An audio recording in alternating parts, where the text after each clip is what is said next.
Hi guys, thank you so much for watching my video. आज का जो topic है वो है मेमोरी। तो बिना देर कर स्टार्ट करते हैं। तो मेमोरी की पहली डेफिनेशन है, memory mean showing the sign of earlier learn activities. जो पहले हम लर्न कर चुके हैं उन एक्टिविटीज़ को दोबारा से याद करना, रिमेंबर करना मेमोरी कहलाता है। सेकंड है, memory is related to the remembering of previously learn object. जो प्रीवियसली लर्न ऑब्जेक्ट उनको दोबारा से रिमेंबर करना मेमोरी है। थर्ड डेफिनेशन है, memory is the capacity of person to represent the information. जो मेमोरी क्या है, कैपेसिटी है दोबारा से रिप्रेजेंट करना इन्फॉर्मेशन जो कि पहले हम पढ़ चुके हैं, previously learn activities and specific stimuli. आपको जो अच्छी लगे आप वो डेफिनेशन कर सकते हैं। ठीक है, इसके बाद है good qualities of good memory. पहला है good retention power of the person, यानी कि जो रिटेंशन पावर क्या होती है, रिटेंशन पावर होती है किसी चीज़ को धारण करना या स्मृति बना कर रखना। ठीक है, तो उसकी जो पावर है मेमोरी की वो बहुत बढ़िया होगी। ठीक है, रिप्रेजेंटिंग द फैक्ट क्विकली, जो उसको उसके पास फैक्ट्स हैं उसको दोबारा से वो फटाफट रिप्रेजेंट कर लेगा, याद कर लेगा। ठीक है, थर्ड है क्विक एंड क्लियर रिकॉग्निशन, जो उसका रिकॉग्निशन पावर है, ठीक है, दोबारा से लर्न करने की वो जल्दी होगी और क्लियर होगी। ठीक है, learning the subject matter quickly and immediately, जो उसका सब्जेक्ट है उसका मैटर है, ठीक है, मतलब सब्जेक्ट का जो मैटर है उसे दोबारा से और फटाफट यानी कि इमीडिएटली वो उसको सब कुछ याद आने लगेगा, जिसकी मेमोरी की क्वालिटी बढ़िया। ठीक है, फिफ्थ है using fact and thoughts at the suitable time. अगर हमें किसी वक्त कोई भी चीज़ अगर हमने पहले पढ़ी है लेकिन जब उसकी ज़रूरत पड़ी तब हमें वो याद ही नहीं, तो वो मेमोरी किसी काम की नहीं है। कि सुटेबल टाइम पे जो चीज़ हमने याद करी है वो वापस आना एक गुड मेमोरी की क्वालिटी है। ठीक है, इसके बाद आती है स्टेजेस 4 हैं। ठीक है, पहले है लर्निंग, फिर है रिटेंशन, फिर है रिकॉल, फिर है रिकॉग्निशन। तो पहले है लर्निंग फर्स्ट स्टेज है। ठीक है, जिसके अंदर हम मटेरियल को याद करते हैं, कैसे, एक्सरसाइज से, रिपीटिशन से, ट्रायल एंड एरर से। ठीक है, इसके बाद आता है सेकंड है retention. Once the material is learn then it retained in the form of memory traces. जैसे ही हमें कोई मटेरियल लर्न हो जाता है तो वो हमारी माइंड में एक ट्रेसिस यानी कि एक छोटी सी ट्रेस छोड़ देता है, जिससे हमारी जो माइंड की जो रिटेंशन पावर है ना वो इंक्रीज हो जाती है। ठीक है, जो ये ट्रेसेस हैं ये परमानेंट भी हो सकते हैं, टेम्परेरी भी हो सकते हैं। ठीक है, थर्ड है recalling. Reproducing the learn material is called recall. दोबारा से प्रोड्यूस करना जो हमारा लर्न मटेरियल है रिकॉल कहलाता है। फोर्थ है recognition. It is the last stage in which learn material is presented and mix with new material. Recognition के अंदर क्या होता है कि हम जो पहले पढ़ चुके हैं वो भी हमारे माइंड में है, हमने जो नया पढ़ा वो भी हमारे माइंड में है, यानी कि दोनों मिक्स हो चुके हैं। ठीक है, तो लेकिन हमको जो फिलहाल जो हमारा जिसे हमें आइडेंटिफाई करना है उसे उस फैक्ट को उस लर्न मटेरियल को पर्सन को आइडेंटिफाई करना होता है। ठीक है, उसे कहते हैं रिकॉग्निशन। फिर है टाइप्स ऑफ मेमोरी। मेमोरी के टाइप्स कितने हैं, पहला है इमीडिएट, सेकंड है लॉन्ग टर्म, थर्ड है शॉर्ट टर्म। लॉन्ग टर्म के 2 पार्ट्स है, एक है एपिसोडिक, एक है सिमेंटिक। आपको थोड़ी शॉर्ट फॉर्म में बताती हूँ ताकि वीडियो लंबी ना हो। सबसे पहले है इमीडिएट मेमोरी। इमीडिएट मेमोरी मतलब किसी एक ही सिचुएशन में फटाफट चीज़ याद होना और एकदम से भूल जाना। ठीक है, जैसे कि अगर हम फ़ोन पे बात करें, किसी ने मुझे अपना नंबर बताया और कहा कि इसी वक्त इसे डायल करो। ठीक है, कॉल करते ही मैंने उस नंबर को डायल कर दिया, उसकी इमीडिएट बाद में उसे भूल गई।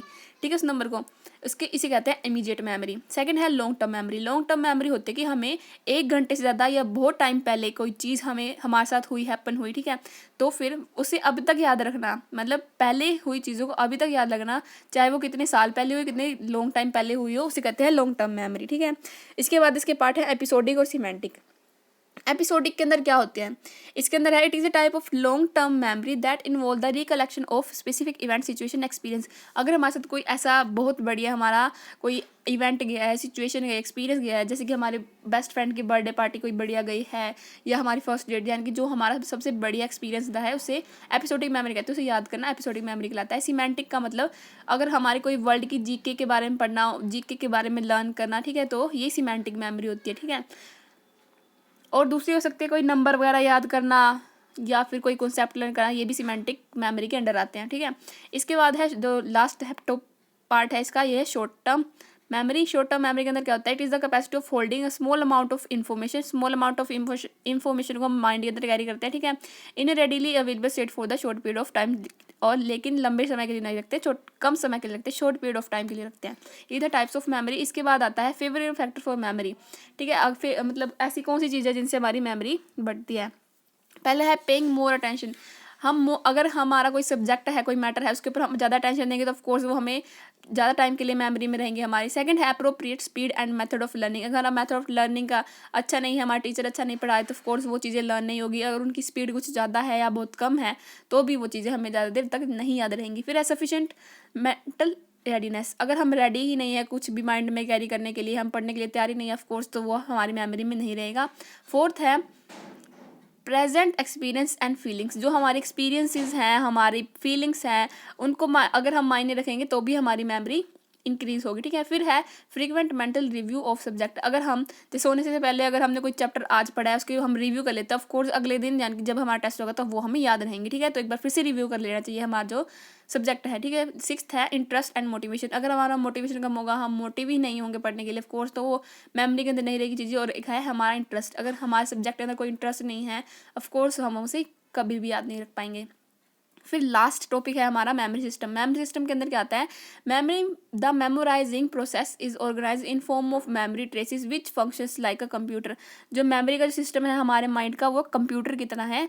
तो क्या क्या प्रोसेस होती है इसको हम पढ़ते हैं। इसके अंदर 3 प्रोसेस आती हैं। पहली है इनकोडिंग, सेकंड है स्टोरेज, थर्ड है रिट्रीवल। तो पहला है encoding. Encoding is the process of receiving sensory input and transforming into the code that can be store. अगर ऐसी कोई चीज़ है जो हमने आज पढ़ी है उसको ट्रांसफ़र करना हमारे माइंड के अंदर, ठीक है, और उसको एक कोड के फॉर्म में रखना, कोड के फॉर्म में रखना, ठीक है। तो फिर उसे अगर मान लीजिए कि हमें बचपन से जैसे कि अल्फ़ाबेट की शुरुआत में क्या सिखाते हैं, ए फॉर एप्पल, ठीक है।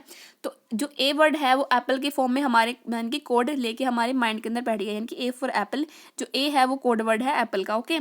सेकंड है स्टोरेज। स्टोरेज मतलब स्टोर कर रखना हमारे माइंड में, ठीक है। Storage is the process of actually putting the code information into our memory. Memory के अंदर उस कोड को बिठा के रखना स्टोरेज कहलाता है। थर्ड है retrieval. Retrieval is the process of gaining access to the encoded stored information when it is to be used. अगर हमारे टीचर हमसे पूछते हैं कि बताओ ए फॉर क्या होता है, तो हम बताएंगे ए फॉर एप्पल होता है, यानी कि रिट्रीवल होगा हमारा जो स्टोरेज के अंदर जो हमने चीज़ें कोड करके रखी थी उसको दोबारा से इनकोड करना, ठीक है, उसे वापस हमारे माइंड के अंदर लेके आना, उसको यूज़ करना रिट्रीवल कहलाता है, ठीक है। तो आज के लिए इतना ही। मेमोरी सिस्टम, मेमोरीज के टाइप, मेमोरी की डेफिनेशन और मेमोरी की स्टेजेस। तो आज के लिए इतना ही दोस्तों। Thanks for watching.